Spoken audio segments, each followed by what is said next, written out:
আমি নরমালি এইভাবে ইন্ট্রো করি না, কিন্তু আমি এখন ঝুলছি একটা গুহার 100 ফুট নিচে, যেটা মাটির নিচে 5 কিলোমিটার জুড়ে বিস্তৃত আছে। আর আমরা এটা পছন্দ করি বা না করি, যখনই আমি আর আমার বন্ধুরা মাটি টাচ করলাম, আমরা অফিসিয়ালি এখানে আগামী 7টা দিন কাটাতে চলেছি। বাবারে, এটা আমার জীবনে করা সবথেকে ভয়ঙ্কর জিনিস। প্রথমত, আমাদের এখন এখান থেকে অনেকটা দূরে যেতে হবে। কেন? যদি ঝড় বৃষ্টি হয় তাহলে এই পুরো জায়গাটা জলে ভরে যেতে পারে, আর সমুদ্রের মতো ঢেউ এসে সবাইকে ভাসিয়ে নিয়ে যেতে পারে। সেই জন্য আমাদের আরো ভিতরে যেতে হবে একটা বেস ক্যাম্প বানানোর জন্য। ভাই এটা পুরো পাগলাম। এটা একটা অন্য জগৎ মনে হচ্ছে। এই কেভ এন্ট্রান্সটা হয়তো দেখতে সুন্দর, কিন্তু দেখে যা মনে হচ্ছে আসলে তা নয়। আর আমরা হয়তো জানি না যে আগামী 7টা দিন আমাদের জীবনের সব থেকে কঠিন সময় হতে চলেছে। সব থেকে বাজে ডিসিশন। ঠিক আছে, আর কিছুক্ষণের মধ্যেই অন্ধকার হতে চলেছে। ক্যাম্প না করলে আমরা বিপদে পড়বো। আমরা কোথায় যাচ্ছি সেটা কি বলবে? আমাদের ক্যাম্প সেটআপের জন্য একটা ফ্ল্যাট গ্রাউন্ড খুঁজতেই হবে। কেভের ভেতরে ঢোকার পরে আমরা এমন একটা জায়গা খুঁজে পেলাম যেটা অনেকটা উঁচুতে থাকায় আমরা জল থেকে সুরক্ষিত থাকতে পারবো। তার মানে এটা ক্যাম্পের জন্য পারফেক্ট। পারফেক্টটা একটু বেশি হয়ে গেল। মোটামুটি বলা যেতে পারে। ঠিক আছে, ক্যাম্পের জন্য মোটামুটি। প্রথম দিনের বাকিটা আমরা কাটিয়ে দিলাম আমাদের জিনিসপত্র আনতে। প্রত্যেকটা ব্যাগের ওজন প্রায় 80 পাউন্ড। আর যেমনটা তোমরা ফুটেজে দেখছো, আমরা এটা করতে 4 ঘন্টা লাগিয়ে দিলাম। এখান থেকে যাওয়া খুব কঠিন। তারপরে আমরা সবাই বেস ক্যাম্পে ফিরে গেলাম। ঠিক আছে, আমরা এখানে লাইট লাগিয়ে দিলাম। আমাদের সব জিনিসপত্র হোম বেসে চলে এসেছে। একটু ক্যামেরাটা ওদিকে দেখাবে? ওদিকটা কিন্তু ভয়ানক অন্ধকার, আর সবসময় এরকমই থাকবে। তাই আমরা ক্যাম্পিং গ্রাউন্ডের জন্য খুব বেশি কিছু করতে পারলাম না। কটা ফুটো করে দড়ি টাঙিয়ে দিলাম। এটা ধরো আর ওঠো দেখি। মনে হচ্ছে আমাদের হ্যামকগুলো ভালোই সাপোর্ট পাবে। আর তারপরে আমাদের সার্ভাইভাল গাইড জোয়ের সাহায্যে আমরা হ্যামক টাঙালাম। এই সরু দড়িটা আমার হ্যামকটাকে ধরে রাখবে। হ্যাঁ, ডিনার খেয়ে আমরা প্রথম রাত্রি ঠান্ডার জন্য তৈরি হলাম। আমি মিথ্যে কথা বলবো না, আমি যতটা ভেবেছিলাম তার থেকে এই হ্যামকটা অনেক বেশি কমফোর্টেবল। এই আমি তো আমার চমকেই হাতটা তো গেছিলাম। বড় কেন ভাই? এই কেভটা 2.5 কিলোমিটার ডিপ, আর আমরা এখন এন্ট্রান্সের কাছেই ক্যাম্পিং করছি। কাল আমরা অনেক কিছু এক্সপ্লোর করব। তোমরা কেমন ঘুমালে? ভয়ঙ্কর। ঘুমই হয়নি। এটা সত্যি একটা অস্বস্তিকর পরিবেশ। কেবের উপর থেকে অনবরত আমাদের উপরে জল পড়েই যাচ্ছিল, তাই উপরে একটা প্লাস্টিক চাপালাম, কিন্তু তাও আমাদের হ্যামকের উপরে জল পড়েই যাচ্ছিল। একটা আইডিয়া আছে, চলো শেল্টারগুলোকে ভালোভাবে তৈরি করি। আমার মনে হয় এই প্লাস্টিকগুলোকে জুড়ে দিলে আর জল পড়বে না। বাহ, তুমি তো জিনিয়াস। আমি শুধু একজন ইউটিউবারই নয়, ঠিক আছে? আমার হ্যামকটা এটার উপরে ঝুলছিল। মানে দেখো, আমি আরেকটু হলে হ্যামক থেকে নেমে পড়ে যেতাম। আর আমরা সেই সময় এটা বুঝতেই পারিনি যে এই গর্তটা প্রায় 40 ফুট গভীর। তাই যখন আমি আর শন প্লাস্টিকগুলোকে জুড়ছিলাম, তখন ম্যাক আর কার্ল এই গর্তটা কতটা ভয়ঙ্কর সেটা দেখতে গেল। আমার হ্যামকটা দেখতে পাচ্ছো? ওখানে আমি ঘুমোচ্ছিলাম। এদিকটা দেখো। আর যেহেতু এই কেভে সব একই রকম দেখতে, তাই আমাদেরকে ফলো করা অনেকটাই কঠিন ছিল। এই ম্যাপে তোমরা আমাদের হোম বেস দেখতে পারবে, আর দেখতে পারবে ওরা ওখান থেকে কত দূর হ্যাঁ, যাচ্ছে। এটা তো খুবই ভয়ঙ্কর। ভাই এটা পাগলামো। আর যখন ছেলেরা র্যান্ডমলি এক্সপ্লোর করছিল, তখন আমি আর শন ক্যাম্পে কাজ করছিলাম। এই স্লিপিং ব্যাগটা এখানে কেন পড়ে? কারণ এটার থেকে পিয়ের গন্ধ বেরোচ্ছে। ইয়া, এটার থেকে শেখা উচিত স্লিপিং ব্যাগ ভাড়া নিতে নেই। আমরা স্লিপিং ব্যাগ কেন ভাড়া আমি- নিয়েছি? কেন আমি আমরা জানি না। স্লিপিং ব্যাগগুলো কিনে আনতে পারলাম না? আর তারপরে আমরা এই দুটো প্লাস্টিককে জিপ টাই দিয়ে জুড়ে দিলাম। কিছু মনে করো না, এই দড়িটার উপরে আমার জীবন বাজি আছে। আর তখন ওইদিকে ম্যাক আর কার্ল তখন ওই গর্তের মধ্যে। ও মাই গড, ম্যাক! আর শেষ পর্যন্ত ওরা একদম নিচে পৌঁছে গেল। এই! আমি তো ভাবলাম সবাই ক্যাম্প নিয়ে কাজ করবে। আমরা শুধু দেখাচ্ছিলাম জায়গাটা কতটা ভয়ঙ্কর। না পড়লেই হবে, তোমাদের স্কিল নেই। আচ্ছা ঠিক আছে। আর যদিও ওদের এবার ফিরে আসা উচিত ছিল, কিন্তু কাল আর ম্যাক এটা কতটা গভীর সেটা দেখানোর চেষ্টা করলো। ভাই এটা দেখতে দারুণ লাগছে। তুমি কি নদীটাকে পার করতে পারবে? কিন্তু ওরা এটা জানে না যে এই রিভারটা এই কেভের গোটাটাই জুড়ে আছে। তার মানে এর মধ্যেও আমাদের কিছুটা সময় কাটাতে হতেই পারে। ওই তো ওরা এসে গেছে। এসো। তোমরা রান্না করে রেখেছো তো? হ্যাঁ, রান্না করেছি। ঠিক বলেছ। একটা নতুন বাড়ি, ঠিক বলেছি তো? একদম। এখন আমাদের একটা ছাদ আছে। আর এটা তো দারুণ। জিমি রান্না বেশ ভালোই আর করেছে। আমরা আমাদের ফায়ার পিটটাকে এই সুন্দর জায়গাটাতে নিয়ে এসেছি। জায়গাটা কেমন? বেশ গরম। আরামদায়ক। এই পাথরগুলো গরমটাকে ধরে রাখবে এবং ওপর থেকে যে পি পড়ছে সেগুলোকে আটকে দেবে। ওটা পি নয়। তাহলে ওটাকে কি বলবো? যদি জানি না, হয়তো বৃষ্টির জল হবে। না, এটা বৃষ্টি নয়, পাথর মানে ইয়ে তুমি- করছে। এই একটু উপরে দেখাও। তুমি মেঘ দেখতে পাচ্ছো? পাথর দেখা যাচ্ছে। এটা বৃষ্টি নয়, রক পি। Rock P. ঠিক আছে, রক পি। ঠিক আছে, এটা রক পি। আর একটা শুকনো রাত ঘুমিয়ে কাটাবার পরে আমরা ঠিক করলাম জো আমাদের সার্ভাইভাল এক্সপার্ট, তাকে নিয়ে আমরা কেভের শেষ প্রান্ত অব্দি যাব। Cave, cave! Cave, cave, cave! Cave. দেখা যাক আমরা কেভের কতটা গভীরে যেতে পারি। তোমরা কিন্তু মনে রাখবে আমরা সবেমাত্র কেভের এন্ট্রান্সের দিকেই আছি, আর আমাদের ইচ্ছা এই কেভের শেষ প্রান্ত অব্দি যাওয়া, অবশ্যই না মরে গিয়ে। ও মাই গড, এটা তো খুবই স্টিফ। আরে এটা তো সবে শুরু। আমরা কেভের আরো গভীরে এসেছি। তোমরা সবাই সাবধানে আসবে। এটা খুবই ছোট জায়গা, আমার মনে হয় না এখান থেকে আমি যেতে পারবো। কেভ এক্সপ্লোরের ইন্টারেস্টিং জিনিসটা হলো যা হোক করে আমাদের এই ছোট্ট ফাঁকগুলোর মধ্য দিয়ে এগিয়ে যেতে হবে। ও মাই গড, খুব ছোট জায়গা। আর তারপরেই খুব বড় একটা জায়গা আসবে, সেটা এতটাই বড় যে কিছু না দেখতে পাওয়ার জন্য এটা করতে হলো। ও মাই গড! এবার আমি সব দেখতে পাচ্ছি, এটা দুর্দান্ত। এটার তো অনেক আলো। ভাই জায়গাটা কতটা সুন্দর দেখো। বাপরে কি আলো, আমি তো তাকাতেই পারছি না। আমি তো অন্ধ হয়ে যাব মনে হচ্ছে। এ বাবা, এটা কি হলো? আমরা বোধহয় ঠিক মতো এটাকে ব্যবহার করতে জানতামই না। চলো এগিয়ে যাই। আর তাই আমরা এগোতে থাকলাম। এই যে এই জায়গাগুলো, এগুলো খুব ভালো ধরার এখানে? জায়গা। এগুলো ধরে এখান থেকে পা ঘুরিয়ে চলে আসতে পারবে। এইভাবে কি? একদম পারফেক্ট। জো সব থেকে ভালো কেভ গাইড। এভাবে কেউ গাইড করতে পারবে না। ঠিক আছে, এইবার ব্যাপারটা ইন্টারেস্টিং হবে। কি? এটা কি? এখান থেকে আমাদের ওয়েট শুট পরে সাঁতার কেটে যেতে হবে। গতকাল ম্যাক আর কার্ল এটা নিয়ে মজা করছিল, কিন্তু এই কেভে আমাদের পরের অ্যাডভেঞ্চারটা ছিল একটা প্রায় জমে যাওয়া নদীর মধ্যে। ও মাই গড, এটা তো পাগলামি! তার মানে আমাদের ওয়েট শুট পড়তেই হবে যাতে আমাদের হাইপোথার্মিয়া না হয়। আমরা এটা কেন করছি? এই এক্সপেরিয়েন্সটা তো জীবনে একবারই হবে। এটা করলে হয়তো আর নাও বেঁচে থাকতে পারি। আমাদের এই কেভের শেষে পৌঁছতে হলে আমাদের এই নদীর মধ্য দিয়ে, এই ছোট্ট ফাঁকগুলোর মধ্য দিয়ে সাবধানে ধীরে ধীরে এগিয়ে যেতে হবে। আস্তে আস্তে নামো, স্রোতের কারণে পা পেছনে টানতে পারে। ঠিক আছে, আমি তাহলে নামছি। তুমি ওই দেয়ালগুলো ধরে ধরে এগোতে থাকো আস্তে এটা তো আস্তে। খুব ঠান্ডা। তুমি পারবে জিমি। জানি না এখানে ঢুকতে পারবো কি না। জিমি, এবার তুমি জল থেকে উঠে দাঁড়িয়ে পড়ো। এটা সত্যি একটা পাগলামি। এখানে কি ঠান্ডা! যখন তোমরা খুব ঠান্ডা জলের মধ্যে থাকবে তখন একটা পাথরকে ধরে এগিয়ে চলা খুব কঠিন হবে। ও মাই গড, এটা সত্যি পাগলামি। ম্যাক, গার্ড, চলে এসো। আমার ভয় লাগছে। চলো চলো, পারবে। ভাই। এগোতে থাকো, পেছন দিকে তাকিও না। একবার দেখো আমরা কি করছি। কিন্তু এই বাধাগুলো এতটা কঠিন ছিল না সামনে যা আসতে চলেছিল তার তুলনায়। আমরা পেরেছি। কেভ কেভ কেভ এই, কেভ। একটা কথা শোনো, আমরা 10% আসিনি। তার মানে এখনো আমরা শুধুমাত্র সার্ফেসেই রয়েছি, আর শেষ প্রান্তে পৌঁছতে হলে আমাদেরকে আরো 2 কিলোমিটার যেতে হবে।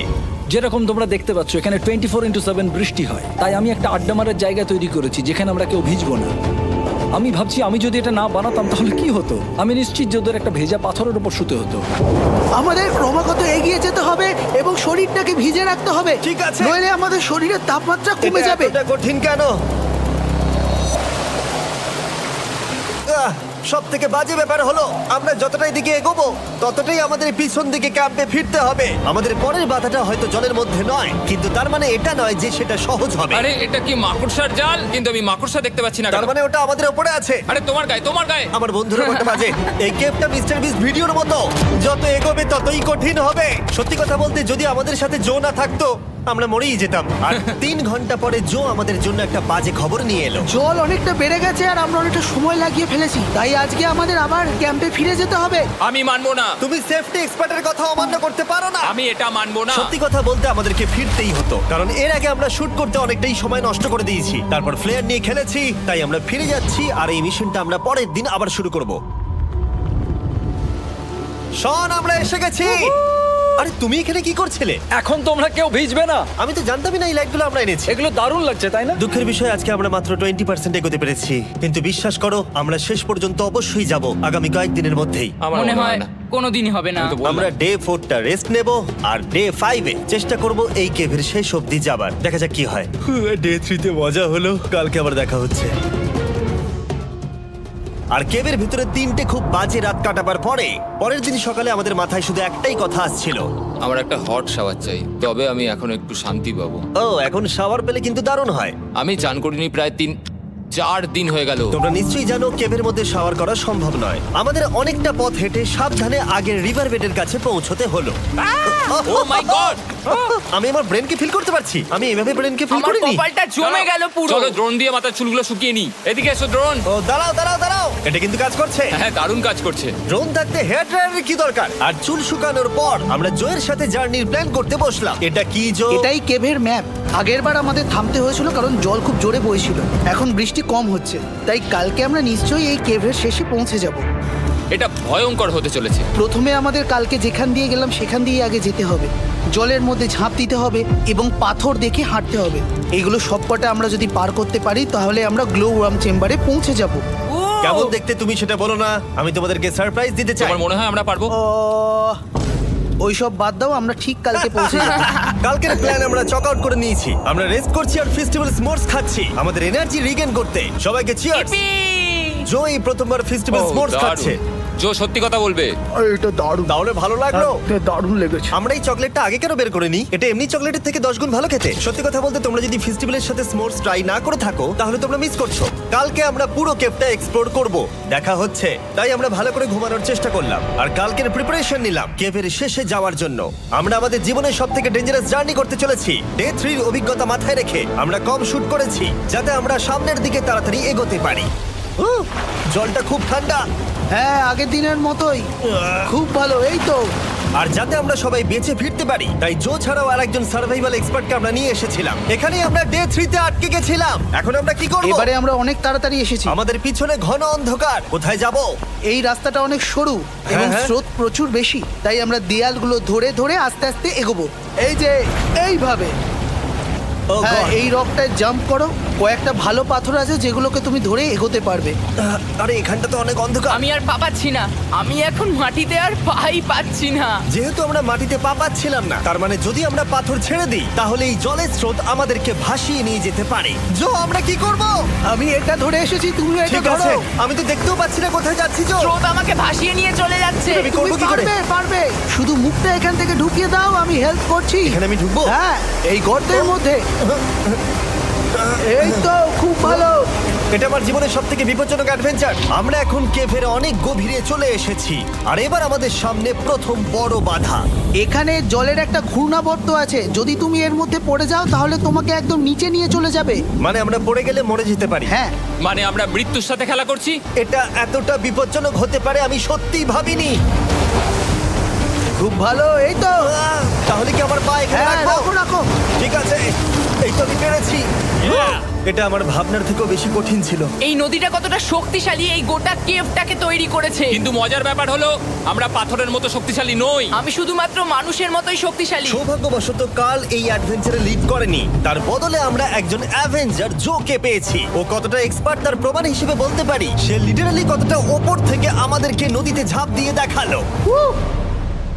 ও মাই গড, এটা পাগলামি। কে বললো এটা পাগলামি? এটা তো আমার কাছে খুবই সহজ। আমি এটা করব। তুমি কোনোভাবেই এটা করতে পারবে না। আরে কি বলছোটা কি তুমি? আমি এক্ষুনি করতে চাই। চলো যাচ্ছি Joe. God speed back. Jimmy আমার সাথে যা যা করেছে তার কাছে এটা তো কিছুই নয়। 3, 2, 1।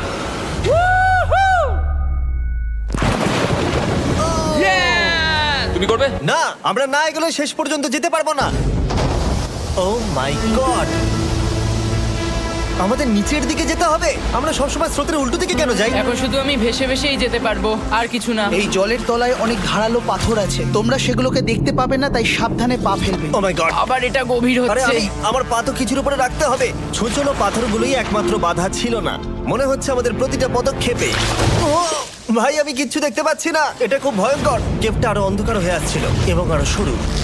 আর তখন আমরা জানতাম না যে আমরা ফিনিশ লাইন অবধি পৌঁছতে পারবো কিনা। আমি ক্লান্ত হয়ে পড়েছি। এই কেভে আরো কঠিন বাধা আসার আগে তোমাদেরকে আমি কিছু দেখাতে চাইবো। জো, তোমার ব্যাগটা দাও। Thank you. তুমি জানো এর মধ্যে কি আছে? না, জানি না কি আছে। Brand new mister beast lab swamp. সত্যি কথা বলছি, গত 5 ঘন্টা ধরে যেহেতু আমি অনেক পরিশ্রম করেছি তাই কোনো মতেই এখন এটা আমি বলার মতো অবস্থায় নেই। তাই এটা শুট করার 1 মাস পরে আমি পুরো কেপ সেটটা তৈরি করলাম ফিউচার জিমি নেম ট্যাগ দিয়ে। তারপরে বললাম, হে আমি ফিউচার জিমি, আর আমি এখন তোমাদেরকে বলবো brand new toy line of mister beast lab swamp সম্পর্কে। এটা একটা কালেক্টেবল টয় লাইন আর এখানে 119টা ইউনিক ডিজাইন ক্যারেক্টারও আছে যা তোমরা কালেক্ট করতে পারো। আর সবথেকে দারুণ ব্যাপারটা হলো কোন ক্যারেক্টারটা তুমি পেয়েছো সেটা জানতে হলে এই টিউবে ওয়াটার দিয়ে নাড়াতে হবে আর তোমার সোয়ামস তোমার সামনে চলে আসবে। আর আমি এটা ডেমনস্ট্রেট করতে এই বিশাল বড় টিউবটাকে বানিয়েছি। এই টিউবটাকে জল দিয়ে ভরে দাও। তোমাদের এত জলের দরকার নেই, এটা অনেক বড় বলে এত লাগছে। ঠিক আছে, এটা এখন জলে ভর্তি হয়ে গেছে। এবার এটাকে একটু নাড়াতে হবে। এটা কি আর নাড়াতে হ্যাঁ হবে? হ্যাঁ, অনেক নাড়ানো হয়ে গেছে। এবার জল ঢালো এখানে। জো ঢালছে। আর জল ঢালার পরে তোমরা দেখতে পাবে তোমরা কোন সোয়ামটা পেয়েছো। এটা সব থেকে রেয়ার হাইপোক্রোম, যেটা মাত্র 1000টা বানানো হয়েছে। জো, এটা তোমার। থ্যাংক ইউ সো এটা মাচ। চাই। আর এটা তোমার। কাল কি নেবে? আমার কাছে দুটোই ছিল। আর আমরা শুধু সোয়ামেই থেমে নেই, আমরা এই অ্যাকশন ফিগার প্যান্থার গুলো বানিয়েছি যেগুলো এই ব্রিফকেসে আছে। আর এই সোয়ার্মের মতো এই মিউটেটর যখন তোমরা কিনবে দেখতে পাবে এর ভেতরে কি আছে। কোথায় কিনবো? ভালো হয়েছে জিজ্ঞাসা করলে। মিস্টার বিস্ট ল্যাব টয়েস এখন তোমরা পৃথিবীর সব জায়গায় পেয়ে যাবে। এগুলো সব বেরিয়ে গেছে, তোমরা গিয়ে কিনে নাও। আর কেবের মধ্যে অনেক সমস্যা পেরোনোর পরে আমরা ফাইনালি পৌঁছে গেলাম গ্লো ওয়ার্ম চেম্বারে। ভাই এবার খুব ভালো লাগছে। ঠিক আছে টিম, তোমাদের গ্লো ওয়ার্ম চেম্বারে স্বাগত। এ তো দারুণ। এটা দারুণ লাগছে। ভাই এটা পৃথিবী মনে হচ্ছে না এখানে একদমই। যে আলো তোমরা দেখতে পাচ্ছ সেগুলো আসলে ছোট্ট ছোট্ট বায়োলুমিনেসেন্ট গ্লো ওয়ার্ম তৈরি করেছে। এটা দেখতে অনেকটা মিল্কি ওয়ে গ্যালাক্সির মতো লাগছে। ওয়াও! আর এই মুহূর্তটা, এই ভিউ, সত্যি বলতে এই ট্রেকের সমস্ত ক্লান্তি যেন দূর করে দিল। এখানে অবধি পৌঁছানো যেন সত্যি একটা অ্যাচিভমেন্ট ছিল। কিন্তু এখন আমাদের যাত্রা শেষ হয়নি, কারণ আমাদের এখান থেকে এখন বেস ক্যাম্পে ফিরতে হবে। আজকে ডে 6 হতে চলেছে, এখনো ওরা আসেনি আর আমি খুব ক্লান্ত। আমার মনে হয় না আমি ভালো করে ঘুমোতে পারবো, ওদের জন্য খুব চিন্তা হচ্ছে। এই ট্রিপটা অনেকটাই সহজ ছিল কারণ আমরা স্রোতের সাথে ভেসে ভেসে যাচ্ছিলাম। আর যেহেতু তোমরা এই ট্রিপটা দেখেছো তাই আমরা এটাকে স্কিপ করলাম। কিন্তু সত্যি বলতে এই জার্নিটাও অনেকটা বেশি সময় নিল, কারণ আমরা ক্যাম্পে পৌঁছানোর আগেই 6 নম্বর দিন চলে এলো। শন, সবাই ঠিক আছে তো? আমার খুব চিন্তা হচ্ছিল। Happy day 6। ডে 6 খুব ভালো। এনার্জি বাড়াতে আমরা আগুনের উত্তাপ নিলাম এবং ফাইনালি আমরা কিছু খেতে পেলাম। এটা খুবই অ্যাডভেঞ্চারাস ডে ছিল। কালকে দেখা হচ্ছে, মানে আজকেই হয়তো। এটা হয় ডে কোনোদিন 6 হবে না। নাকি আজকে, না আমি জানি না। এত বড় ট্রেক সম্পূর্ণ করার পরে শারীরিকভাবে চূড়ান্ত ক্লান্ত হওয়া সত্ত্বেও জানি না কেন কিন্তু আমি একদমই ঘুমাতে পারছিলাম না।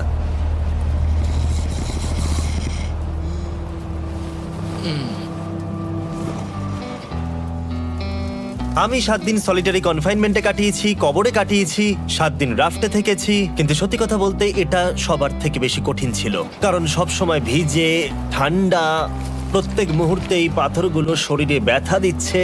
বেশিরভাগ সময়টাই এই কেভটা দুঃস্বপ্নের মতো ছিল। কিন্তু তোমার আর আমার মধ্যে জিমি! ইয়ো! গার্ড, আমাকে দেখতে পাচ্ছ? এটা পৃথিবীর সবথেকে উজ্জ্বল টর্চ। মজার মুহূর্ত অনেক ছিল। মাটির নিচে 300 ফুট গভীরে অভিযান চালানো থেকে আমাদের সবাই মিলে হ্যামক নিয়ে হাসাহাসি করা সবকিছুই এই অভিযানের অংশ ছিল। যেহেতু আমাদের সঙ্গ দারুণ, চলো তিমির মতো আওয়াজ করো। তাই এই ভিজে, ঠান্ডা, পাথুরে অদ্ভুত কেভের ট্রিপটা বদলে গেল আমাদের জীবনের সব থেকে সুন্দর মুহূর্তে।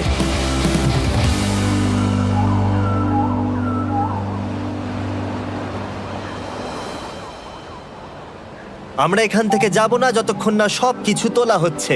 আর আমি সবকিছু বলেছি মানে সবকিছুই।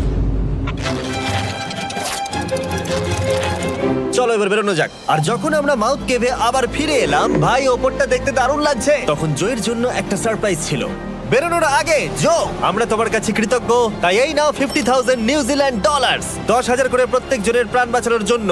ও my God, thank you so much Jimmy. Thank you Joe. Love you, Joel! এবার আমাদের সব কাজ হয়ে গেছে, চলো বেরোনো যাক। 7টা দিন পরে আমরা ফাইনালি এখান থেকে বেরোচ্ছি।